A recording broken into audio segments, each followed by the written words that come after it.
बिल्कुल। Light white तो कुछ आई नहीं, क्या सब हो रहा है? लाइट थोड़ा मैं छत पे आया कौन हूँ, क्या ठीक बात है। कहेगा? हमारे साथ पवन जी भी हैं, जिन्होंने कल भी कोर्ट की बात रखी थी। तो रंजीत जी अच्छा, बताइए, आवाज जा रही है कि चलिए नहीं मेरी? बताइए क्या कहना चाहते हैं आप शिक्षा मित्रों को लेकर। आ नहीं रही है, नहीं, मेरी बताइए। आवाज जा रही है कि नहीं? पहले तो आपको नमस्कार कि आप हमेशा शिक्षा मित्र देशों की पीड़ा को हमेशा अपने न्यूज चैनल के माध्यम से उठाते रहते हैं। और इसी क्रम में एक दिन पवन कुमार गोलिया जी का फोन मेरे पास आया, ठीक ना। तो इन सब चीजों पे चर्चा परिचर्चा होने लगी, ठीक है। तो मैं कुछ चीजों को रखना चाहता हूँ आपके चैनल के माध्यम से। जैसे कि अचानक आपने देखा कि सरकार अगर कुछ नहीं देती है तो हमारे पास तो दूसरा विकल्प यही है कि हम माननीय न्यायालय की शरण में जाएं। अब 69,000 का प्रकरण चल रहा था, तो उसमें आपने यह देखा कि अचानक ही 21 मई 2020 को माननीय सर्वोच्च न्यायालय की 3 जजों की खंडपीठ द्वारा यह चीज आती है कि वर्तमान में सहायक शिक्षक के रूप में काम कर रहे शिक्षा मित्रों को न छेड़ा जाए। आता है क्यों गोलिया जी?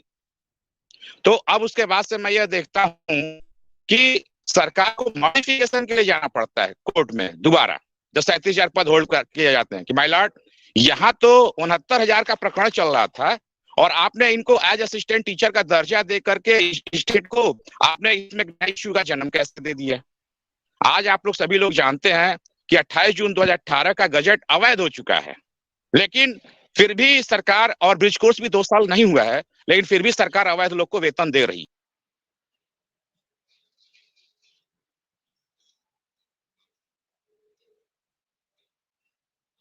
क्या?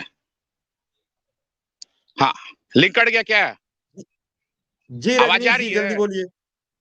आ हाँ, रही, बोलते तो रहिए इसमें आप। नमस्कार साथियों, वीडियो आप सभी शिक्षा मित्र साथियों के लिए बेहद ही महत्वपूर्ण होने वाली है। दरअसल आज की ये खबर आप सभी के अस्थायीकरण को लेकर व रिसेंट में मिलने वाले मानदेय को लेकर है। दरअसल कब तक मानदेय आपका आने वाला है और मानदेय के साथ साथ अगर हम बात करें अस्थायीकरण की क्या चर्चाएं हैं सरकार में, इन सारी बातों के ऊपर इस वीडियो में चर्चा करेंगे। सभी साथियों से एक रिक्वेस्ट है, वीडियो को आप पूरा देखें। चैनल को अभी तक आपने सब्सक्राइब नहीं किया है, सब्सक्राइब भी कर लें। अब चलते हैं अपडेट पर।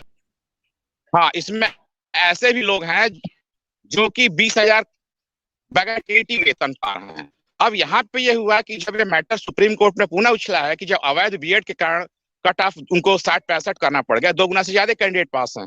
लेकिन ऐसे भी बहुत से अभ्यर्थी हैं जो कि उस गजट को माननीय सर्वोच्च न्यायालय ने बाहर कर दिया था बीएड को, लेकिन जब बीएड बाहर हो गया उसके बाद इनको 28 जून 2018 का राजपत्र लाना पड़ा, ठीक है। अब जो है कि वही चीज सेम कंडीशन हम पे भी लागू होती है।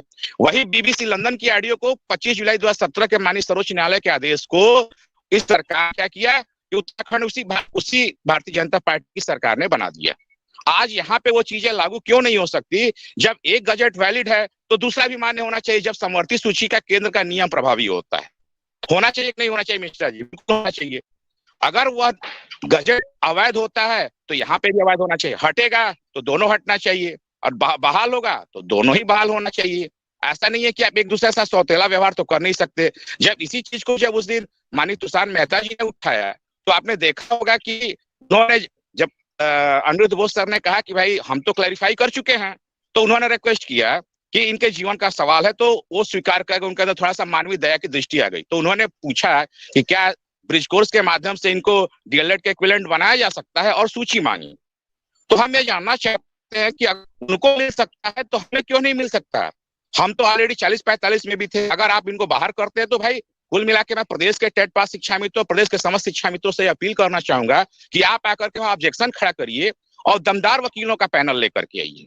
जैसे कि उस दिन आक्रामक वकीलों का पैनल आएगा तभी हमें हाथ में कुछ मिलेगा, अदरवाइज हमें कुछ भी नहीं मिलेगा। ऑब्जेक्शन खड़ा करना 1 अप्रैल 2024 को बहुत जरूरी है, जब यह चीजें स्पष्ट हो चुकी हैं कि जजमेंट आपका भूतलक्षी प्रभाव से लागू होगा।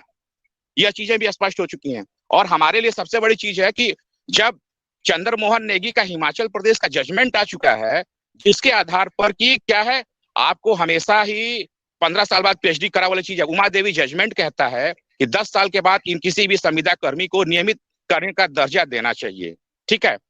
उसी चंद्र मेहर आनंद यादव का न्याय बहुत सारे लोगों के पास होगा, कौन भाई के भी पास होगा, जब चर्चा हुई थी इनसे। तो हमने कहा था कि भाई ऑब्जेक्शन कराओ, दोनों ही चीजें बगैर टीईटी को उनको वेतन दिया 23 अगस्त 2007 से जो ऐसे टीचर हैं, तो आखिर हमें वो चीज क्यों नहीं मिल सकती?